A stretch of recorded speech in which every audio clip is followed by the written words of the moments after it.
Hello everyone, and welcome to the YouTube channel where I make game development videos in an attempt to convince you that I'm not going through an early midlife crisis trying to learn game development in the hope that I'll regain some type of happiness and purpose in life, and that I'm actually a well-adjusted adult just trying to learn a new skill. I'm realizing now that's maybe not the best pitch.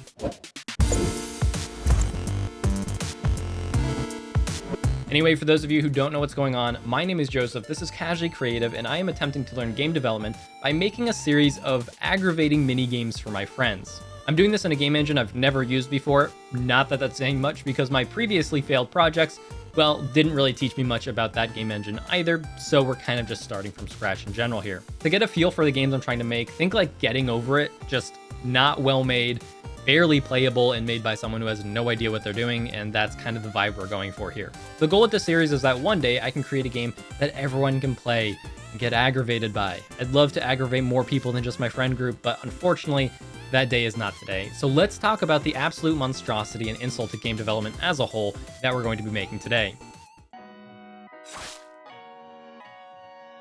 So before we get in there and start programming, we need to actually figure out what we're making.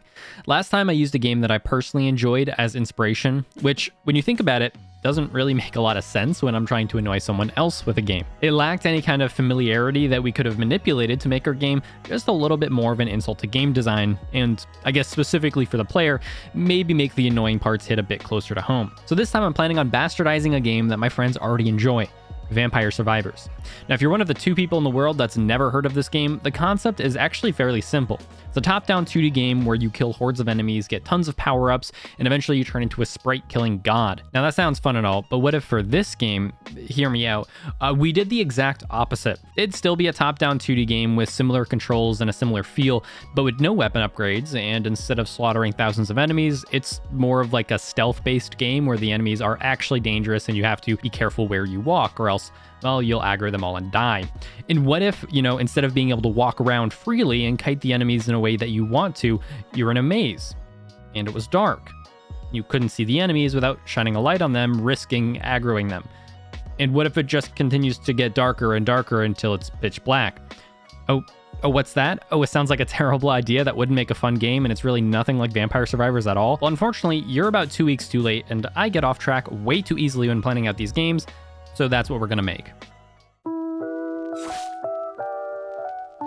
So now that I had the base idea for the game, it was time to start implementing some of the easier components, primarily the player. Thankfully, all the hours I spent failing at previous projects actually taught me something, so loading up a sprite, adding some basic movement, and getting the basic map set up didn't really take too long. Just as a side note, when it comes to art for these assets, well, the longer you stick around this channel, the more you'll realize I'm about as creative as you would expect for someone who spent the last 12 years of their life either staring at a code editor or staring at whatever MMO was popular at the time. So when it comes to art, if I was to design it, you would just see a bunch of boxes on the screen. So instead of subjecting you to that, I spend quite a bit of time on itch.io looking for assets that I can buy for these games.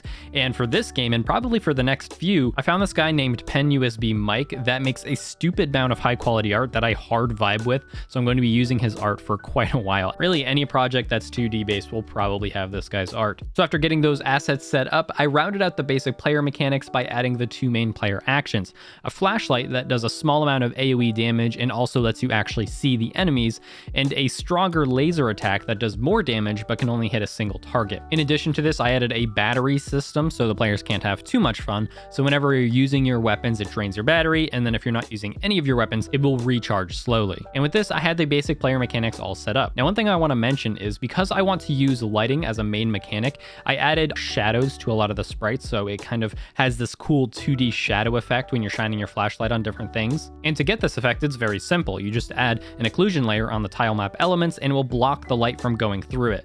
However, it will also block the light from hitting the tile map, so you'll just be left with kind of this black box or this full shadowed box instead of seeing the cool art. And I spent a lot of time trying to figure out how to fix this, and there were a lot of complicated ways that may or may not have done the trick, but frankly, those solutions are way above my pay grade, so I did what every good programmer does in times of distress. I faked it. It turns out if you add a second dimmer light that doesn't have shadows enabled, it illuminates the tiles and basically does what I want. So you can see the art a little bit dimmer and you still get the cool shadow effect behind it. Sure, some of the light bleeds behind it and some of the shadows are slightly illuminated, but as it turns out, I don't really care and it's good enough for me. So with the player done, we moved on to making some enemies.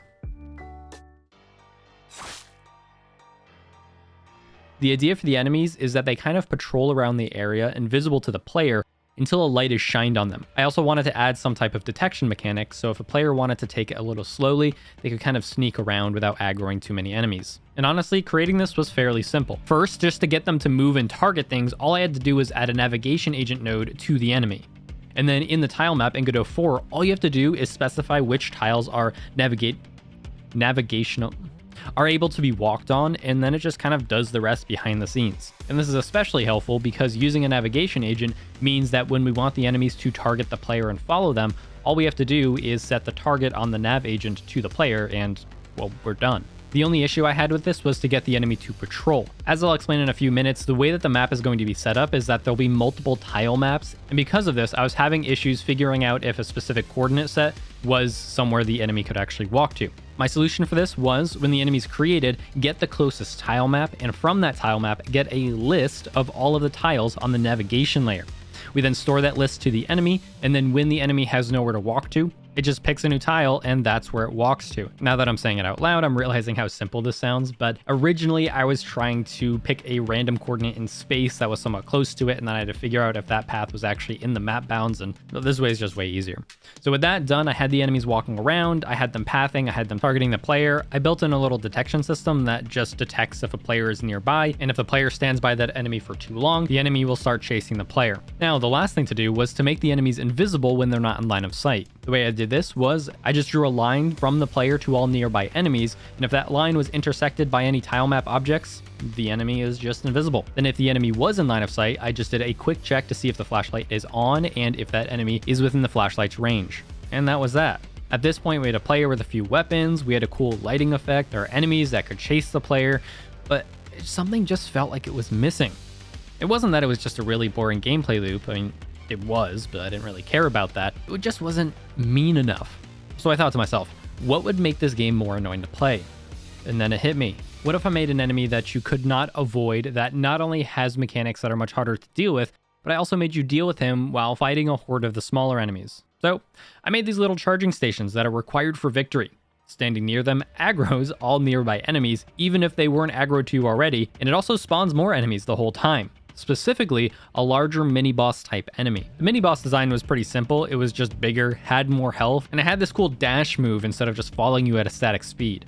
Well, okay, it was cool, it was supposed to kind of predict the direction the player was moving and dash ahead of the player, making it harder to dodge, and I had that working, but eventually as I implemented more of the map, it just, it broke, and by the time I found the bug, I was way too done with this project to care. So instead, I decided to just give him a burst of movement speed when he was attacking, and it kind of did the same thing. In the end, he kind of just ended up taking after me. Way too easy, and honestly, kind of boring. Speaking of easy though, you know what else is easy? Joining the 1% by giving that mouse wheel a little love, scrolling down below the video, and hitting that red subscribe button. Although at that point, the like button might feel a little left out, so might as well give that a click. And honestly, why not drop a comment for the algorithm? I mean, why not? Leaving a comment never hurt anyone. Well, except for me mentally, but that's what my therapist is for. Now with the player and the enemies done, it was time to give everyone a nice little home. Like I said, I wanted this to be miserable, so I started working on ways to generate a maze for the player to get lost in. I found a pretty good explanation on a recursive implementation for generating mazes online, wrote some notes that made me look clinically insane, and I created 15 different tile map layouts, each with different openings. And when the game starts, the maze logic runs and builds an array of integers, and each of those integers correspond to a different tile map object. Then I just place those squares in order, and we have ourselves a little maze. Emphasis on little. Originally, when I was planning out the game, I had intended to use these little squares each as a different part of the maze, and I wanted them to be large enough so the player could walk around and kite some enemies in a circle if they had to. But because of that, the maze ended up being about 5 by 5.